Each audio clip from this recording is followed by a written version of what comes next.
বাবা বাবা, এইসব দিন দেখার জন্যই এতদিন বেঁচে ছিলাম। মানে হরিনাম সংকীর্তনেও এখন ডগি স্টাইল চলে এসেছে। বাহ!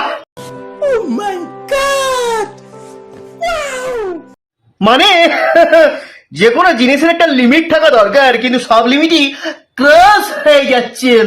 अभी हम कुछ बोलेंगे तो विवाद हो जाएगा। থাক, এমনিই আমার পদে গন্ধ, বেশি কিছু না বলাই ভালো। গাইস, আমার বয়ফ্রেন্ড আমার কাছে আসবে না, তাই আমি তোমাদেরকে নাম্বার দিতে চাই, তোমরাই আমাকে কল করো, আমি তোমাদের সাথে কথা বলবো। তোমার বয়ফ্রেন্ড তোমার কাছে আসবে না, এটা খুবই দুঃখজনক ঘটনা এবং মর্মান্তিক মর্মাহত ঘটনা, এবং বুক চেরা বেদনা দিয়ে আমি তোমাকে বলছি যে গেছে তাকে যেতে দাও। কি বলে যেন ওটাকে, লেট হিম গো। যে যায় সে থাকার জন্য আসে না রে পাগলা। জায়গাটা একটু ওভার অ্যাক্টিং হয়ে যাচ্ছে, কিন্তু এটা মানতেই হয়। তুমি যে নতুনদের সুযোগ করে দিচ্ছ, এর জন্য তোমাকে একটা কুর্নিশ জানাতেই হচ্ছে। अबे साले, তোমার এই দয়ালু মন আর কোমল হৃদয়ের জন্য আন্তরিক ভাবে আমার তরফ থেকে ভালোবাসা।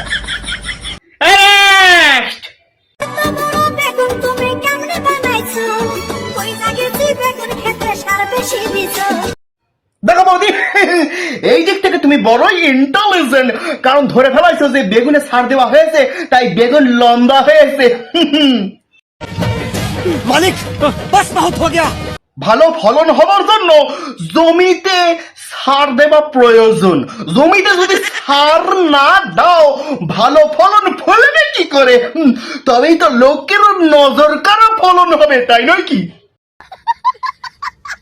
কিন্তু বৌদি, আমার এই একটা জায়গায় দুঃখ যে তুমি এত কিছু বুঝেও কিছু বোঝোনি, তাই জমিতে সার না দেবার কারণে তোমার বেগুন বড় হয়নি, বেগুন সেই ছোটই রয়ে গেছে। দেখো বৌদি, একটা জ্ঞানের কথা বলে রাখি, লোকের বেগুনের দিকে নজর না দিয়ে তোমার যে জমি আছে সেই জমিতে ভালো করে লাঙল দিয়ে চষে সার ফেলায় দাও, তারপর দেখো তোমার বেগুনের ফলন কত বড় বড় হয়। हे भगवान, तेरी लीला अपरंपार है। একবার গ্যারেন্টি সহকারে তোমার ফলন এত ভালো হবে, আর এমন ভাবে বেগুনের ফলন হবে না যে 4-5টা লোকে দেখে তোমার বেগুনের দিকে নজর ফেলবে আর বলবে, বাহ বৌদির কি সুন্দর বেগুন, যদি আমরা একটু খেতে পাইতাম। এই দেখো, এই হচ্ছে আমার মুদ্রা দোষ। কোথায় ছিলাম, বেগুনে ঢুকে গেলাম। যাই হোক, খাওয়া দাওয়া হলো এইসবে, আর এখন একটু শুতে চলে এসেছি, ঠিক আছে। না, খাওয়া দাওয়া হলো সে তো বুঝলাম, খাওয়া দাওয়া হলো, শুতে চলে এলে সবই বুঝলাম। আমরা কি করবো? তুমি পদ উঁচু করে শুয়ে তোমার পদের উপর শোবো নাকি আমরা? সত্যি কথা বলতে কি বলতো, দুপুরবেলা খাবার পর না একটুখানি শুলে না হয় না। না, সে তো বুঝতে পেরেছি যে খাওয়া দাওয়ার পর না শুলে একটু হয় না, কারণ আমরা মাছে ভাতে বাঙালি রে ভাই। একটু দুপুরে রবিবার দিন যদি আয়েস করে খেয়ে দিয়ে একটু না ঘুম দিলে হয় না, ভাত ঘুম বলে। কিন্তু তুমি কি বোঝাতে চাইছো উল্টো হয়ে উপর হয়ে?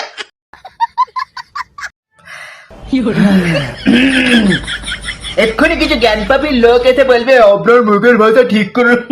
কি দরকার বাবা, যার পোষ সে উপর হবে, উল্টাবে পাল্টাবে, যাকে খুশি দেবে, যা করবে, আমার তাতে কি যায় আসে।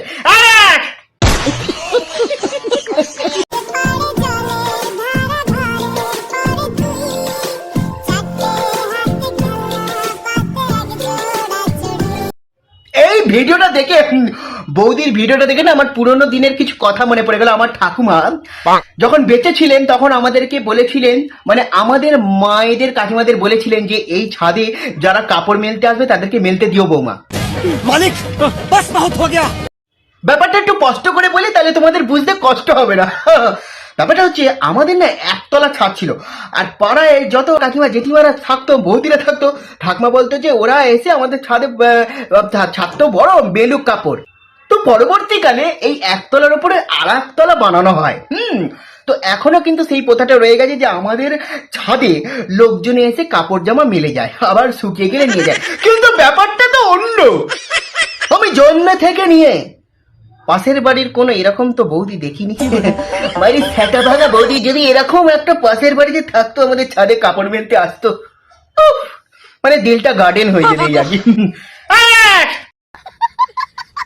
না নেই বলবো না, আছে, কিন্তু সব নন বেঙ্গলি। বাঙালি বৌদি সেরকম নেই। আর বাঙালি দেওর বৌদির মধ্যে একটা সম্পর্ক না, মধুর সম্পর্ক হয়, যাকে বাবা লোকে আবার আমাকে দুশ্চরিত্র লম্পট ভাববে। বৌদি আর দেওরের সম্পর্ক ভাই বোনের মতোই। गजब टू विवाद आदमी। जिसे मोहब्बत का इजहार करता, मुझसे मोहब्बत इजहार करता, काश कोई लड़का मुझे प्यार करता। প্যার করতো খুব শখ না প্যার করার।